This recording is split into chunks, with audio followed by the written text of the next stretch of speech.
Welcome to Stationery by Justine. I'm Justine. I am a wife, I am a kindergarten teacher, an Etsy seller, and a crafter. And this channel is meant to inspire you to create.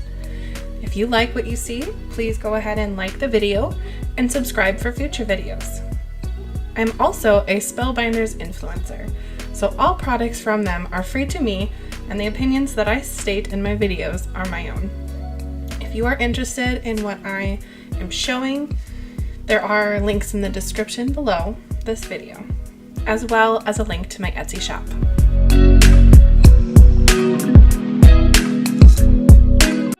Today I'm going to be showing you how I made one of my stitch cards, and I'm going to finish off 3 of them that you see in the upper left-hand corner there.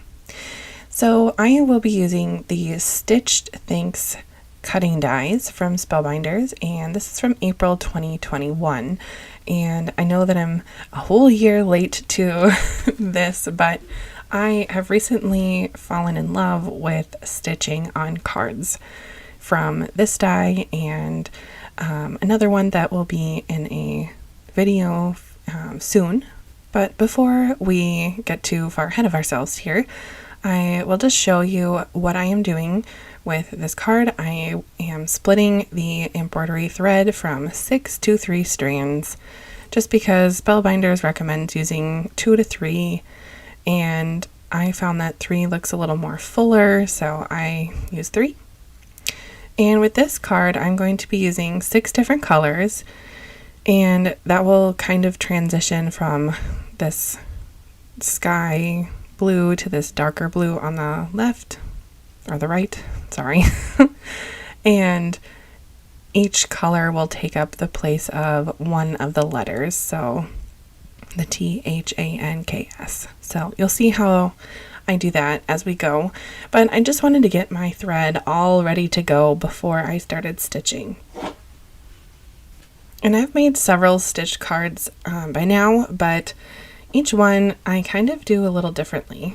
I typically use these needles, which are just needles that I had in my sewing kit that were labeled embroidery needles. I have a longer one and a shorter one, but I typically use kind of the longer one unless I'm hiding a tail at the end, and I'll show you how I do that. And sometimes I don't hide the tails and I use either this double-sided tape from a leftover kit, or I will use washi tape. It's kind of whatever's on hand. So if there's nothing to hide the end in, I will use tape like that. You can see on the back of these cards, that one I used washi tape and mostly hid the rest of the ends. On this rainbow one, I went crazy with the black and I hid a lot of the ends through and used 4 pieces of washi tape. And on this card, I used, I think, about 5 pieces there of the double-sided tape. So it kind of just depends on my card, depends on the colors. If I'm using a lot of one color, I can kind of weave it through. If I'm changing colors a lot, it just depends. So I'm going to start here, and I always start having the string go through and then into the middle. And then when the needle's in the back, I go to the edge and then back into the middle. So I do this process for most of the card, except for the stems, and I have 2 different ways that I do the stems. And it really depends on where I want my string to end up. If I want my string to end up right back at the same spot, I will use a stitch and then I will stitch all the way back, or I will use the stitch that you'll see here to go from this little flower to the big petal. So I'm sure there's a name for it, but I'm basically just back stitching. So I go forward and then back. Here's a close-up. And then I go to the next hole, and then I go back in that same one from before. That way it covers up that white area. And occasionally I do get little knots like you'll see here in a minute, but you just kind of work through it, and if it doesn't work, then you just cut it off. It's pretty simple, but usually I can kind of pick them out with my needle and move along. Anyway, so since this is going to be a card that has dark to light, I'm kind of wanting to keep that same color going. So I'm going to put this light blue on about 1.5 of those larger petals. So since my thread is near the top, I'm going to start at the top and go to the center and kind of work my way down and then finish the rest of the petal. This might be kind of unconventional, but it's just a way for me to save thread and to not have any threads in the back poking out where you can see it on the front, which I really try to not do. And I do have a very small knot right now in my thread, but I'm kind of hoping that at this point it ends up on the back, which it does. So if you can't get a knot out, it might just end up on the back and no one will ever know. And as I was saying before, I recently really started enjoying stitching by doing some of the other stitched dies that they have out right now. And I got one in a random acts of kindness letter that came from a Facebook group that I manage called Spellbinders Monthly Maker Group. So if you're interested in joining that and you're a Spellbinders enthusiast, go ahead and join the group. And we do a random act of kindness there where we send nice things randomly to different people. So I received a snowflake stitching die and I just started trying it and I loved the way it turned out and I liked doing it. I found it super relaxing. So that's where it all started. And if you were going to make this project or use any stitching dies, you basically take the die and you use some cardstock and die cut out the design, and that's really all the prep you need to do. So it's really nice to have a couple on hand. I found that I can stitch anywhere. You can stitch in a chair outside in the yard. You can stitch in the car on a road trip. Looks like I made a little mistake there, so we're going backwards. But you can stitch anywhere. And with summer coming up, I know that sometimes you're not always wanting to be in your craft room. So all you gotta have to do is make a couple die cuts, get your embroidery floss ready, and you're good to go. Now I'm at the end of where I want this color. So I basically just take my needle and thread it through the back. And sometimes I do a couple loops. This time I did 2, and then I just pull my needle and the thread pops right off.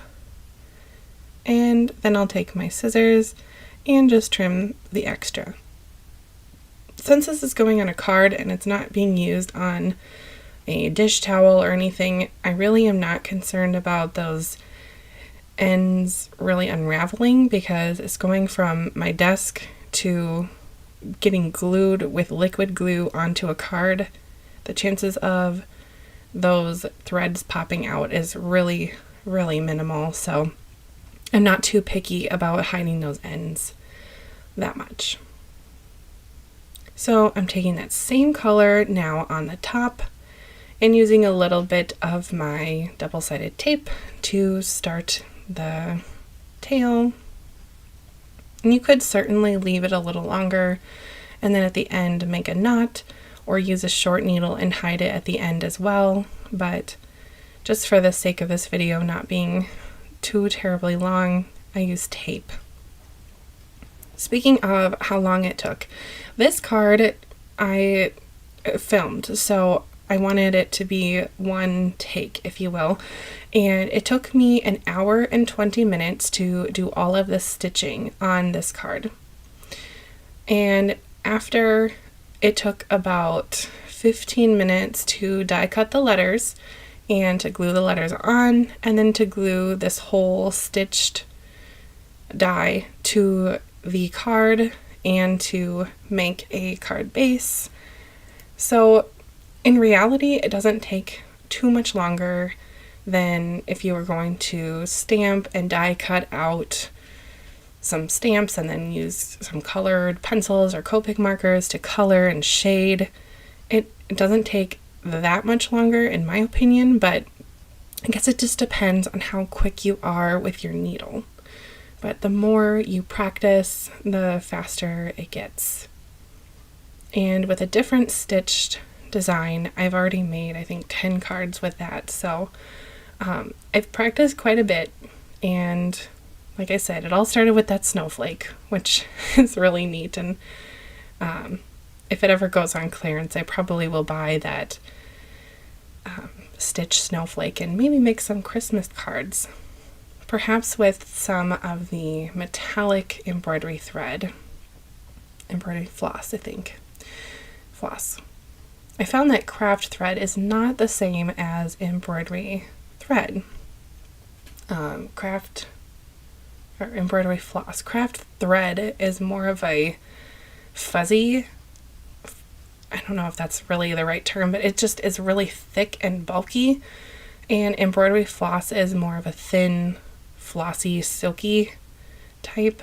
So if you're going to use it, I would use embroidery floss. Now this is the second way that I do my stems. So you can see I'm going every other. And this is because I want my needle to end up back on the bottom. And then when I get to the top, then I go back and I stitch back down, going every other. Like so. And sometimes it doesn't hurt to flip it over every once in a while and just check the back to make sure that there's not like a giant knot or something got caught on some tape or another element of the back, just to make sure. And there we go, I'm back at the bottom. So the rest of this I'm going to speed up just a little bit until I get to that main flower kind of by my thumb. Since the die has many repeated patterns with the same flowers and leaves and stems, once you kind of know how you prefer to stitch certain areas, it can be quite a quick process. So this part of the video is sped up.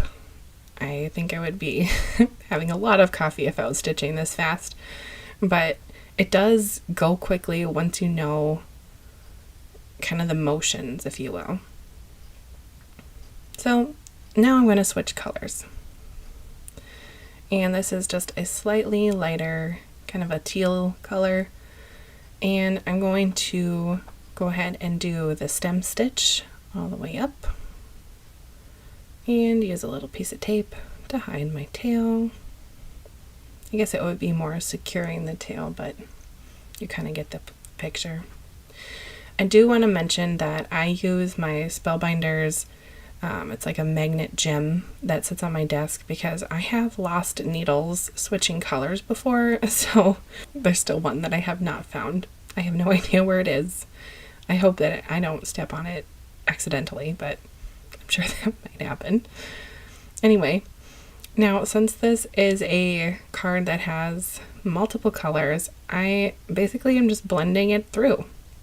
Part of the stem has a little bit of that light color, now this part has a different color, and that's just going to be how it's going to be. So on the rainbow card that I'll show at the end, you can kind of see that I used the red, orange, yellow, green, blue, purple, but I didn't intermix the colors with the design. So if the flower was orange, the flower was all the way orange. But yeah. Now this part is where I make kind of a really annoying error. If you see there on that petal above the flower, I completely forgot to stitch it, and I did not realize it until I had already glued the whole thing on. So it was really annoying after stitching for a long time, but not to worry. What I did was I ended up using a marker and just pretending that it was a little stitch. So you can see that in the final photo, but yeah, it is what it is. Handmade, not Hallmark. I'm not that concerned about it. But just going back to the flower here, I go in and out, and I prefer when the needle is on the back, when it's on the edge, and to go through the center from the top, because using 3 threads, it does get a little crowded in that center area. But I found when the needle's going from the top down, it is a little easier. But it's not impossible to do it the other way either. So it's kind of whatever you're preferring at the time. So if you're interested in purchasing this specific die, it is not part of a current membership, but you can still purchase it, and I'll have a link in the description. So just so you know, if you use that link, it does help me out just a little bit. So I appreciate the purchase if you purchase it through the link. But if you already have it, I hope that this video is inspiring you to maybe pull it out after having it in your stash for a whole year and maybe make some more cards with it. But if you're saying, maybe the thanks isn't your thing, but you'd like to try stitching, on the Spellbinders website, they do have quite a few different stitching dies. And one that I'd love to try out is the Stitch Kaleidoscope Strip Etched die, which is part of their Spring into Stitching from this year. And I love any time that they do the kaleidoscope on anything, really. I really enjoy it, and I love the stitching now, so I'd love to try that one out. If you're interested in watching a kaleidoscope video, I do have a video where I use the kaleidoscope flower, and that's on my channel. Another one that I'm interested in trying is the stitched petal frame, which fills the entire card, and that is the A2 size. And I think that that would be really neat to make, even just some basic stationery just to have on hand. And they also have a Merry Stitching, which was part of a large die of the month from November 2020. Oh, what a year. But that's where that snowflake is that I really started stitching with. And it comes with a snowflake and a Christmas tree and a border stitch, which is always neat because even though that's part of a Merry Stitching, which is like a Christmassy theme, you could definitely use that edge die on really any card. Then they also have a stitched medallion, which was part of their Spring into Stitching collection from this year. And they have a stitched flower, which has some petals, and a small flower, which I think would be really neat to make some really elegant small stitching. And they also have a sparkling mandala, I think that's what you say it, but it also looks like a snowflake to me. So maybe that's the same snowflake. No, it's different. No, it's different. So you could use that and the snowflake from the stitching die, but kind of have two of them on one. I also sell the Christmas tree just as it is, and they have a circular stitched background die, which would be really neat to make, again, full card background stitching. And they have a slimline strip, which would be really neat, and you could also use that on an A2 sized or a 5x7 card. Same with the diamond stitch. And on their website, they do sell needles from DMC.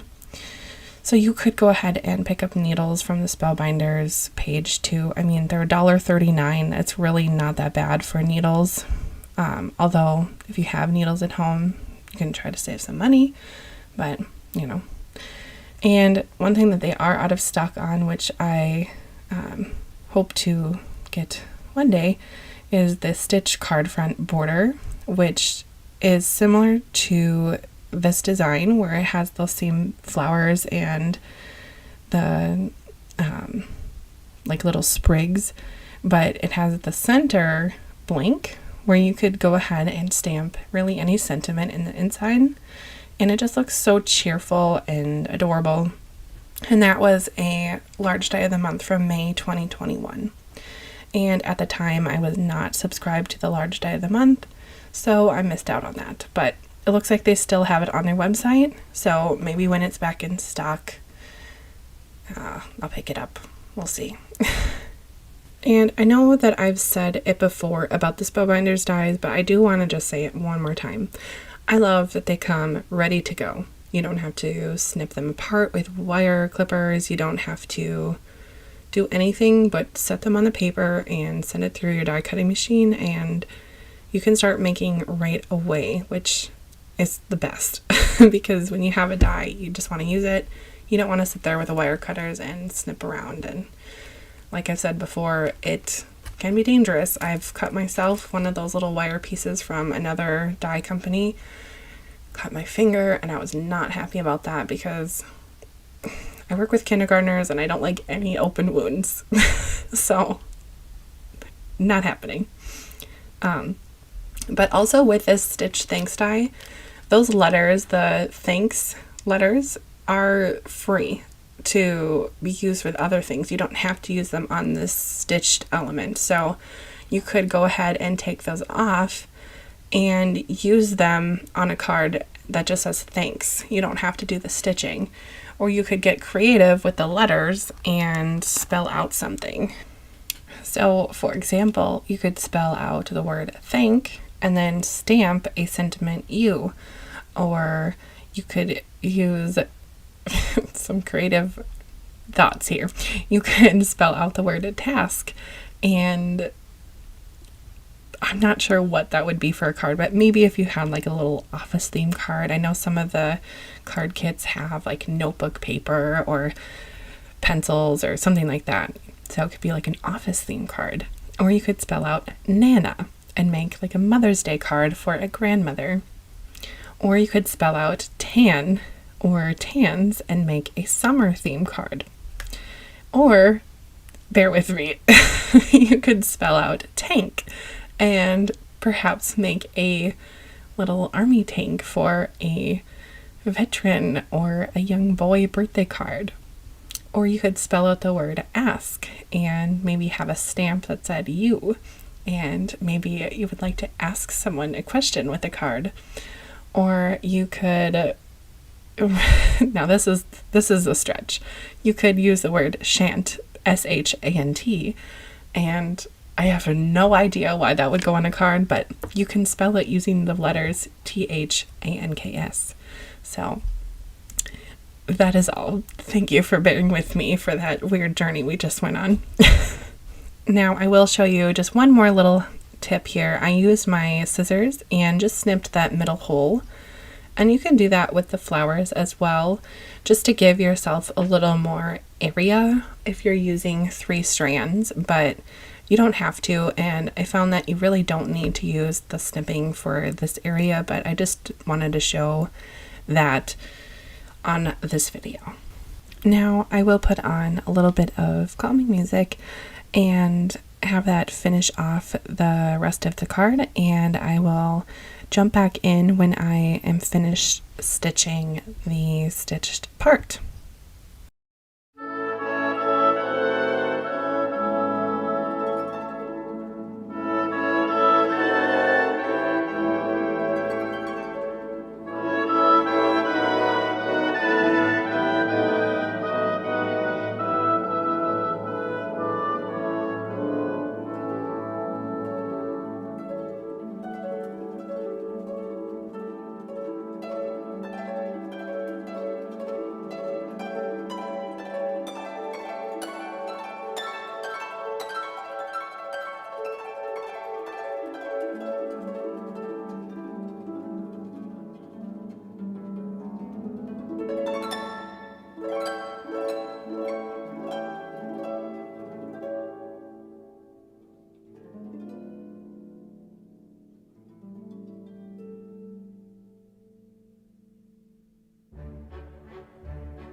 If you're wondering who wrote that song, that was the Waltz of the Flowers from Tchaikovsky.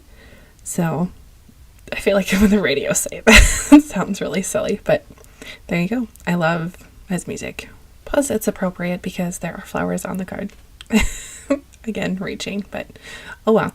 All right, here is the front of the finished stitch part. And yes, I know that I missed that part. We'll fix it in the end. And I did not realize it at this point, so I would have fixed it before I glued it on, but that's all right.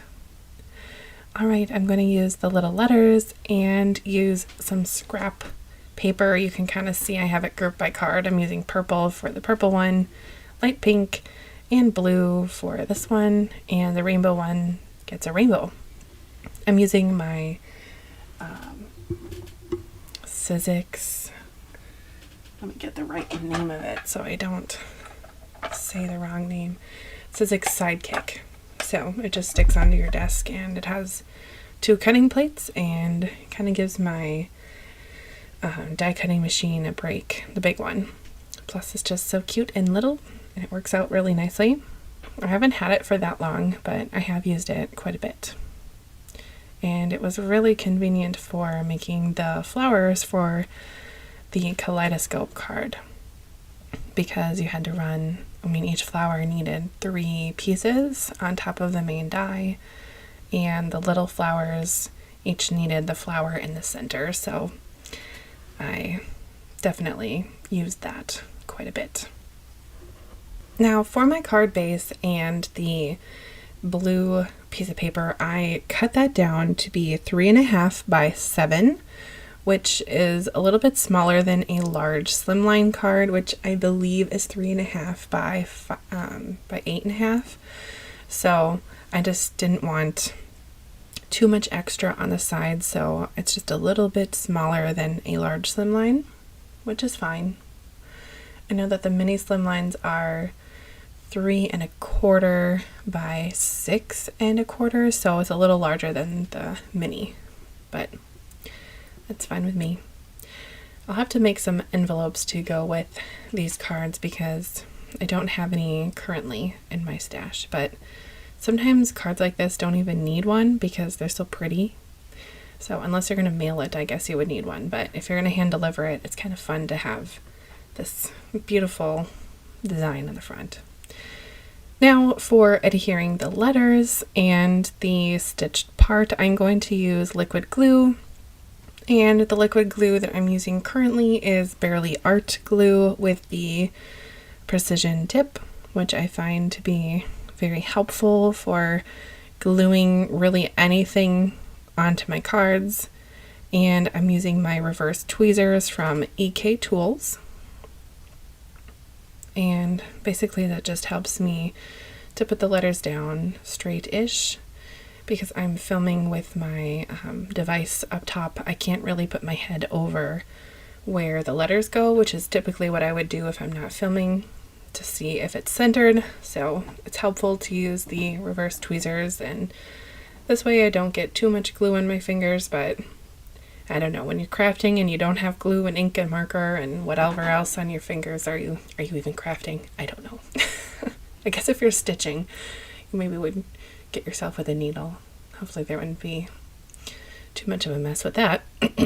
Anyway, so to glue these letters on is basically the same for each one. So I'll speed that up. I did not film the process for die cutting and adhering on the rest of the letters for my other 3 cards, but you will be able to see the finished card for each of those at the end of the video. Now that all of my letters are on the card, I'm just going to kind of center it on just to make sure that yes, that's where it's going, and I'm going to load up the back with some liquid glue. And I'm going to focus on the white main areas, and with some other stitch cards that I've done in the past, I've left the stitch elements free. With this one, I did not put any glue on the back of the stitching, but you certainly can. It kind of depends on the look that you're going for. If you're going for a look where it kind of pops out a little bit more, I wouldn't glue them. But if you want it to be more of a flat finished result, you can go ahead and glue the stitched elements down right directly to the card base, like so. Then with a little bit of a press, it's finished finally. Yay! So if you enjoyed watching this video, please go ahead and like the video and subscribe to the channel if you're interested in more videos similar to this. My videos typically aren't this long, but this one was a longer video since it had the stitching. Thank you so much for watching all the way to the end. And here is a look at all 4 of my cards. There's that blue one, the rainbow, the springy one, and the purple one. Thank you so much, and I hope you have a great day. Bye!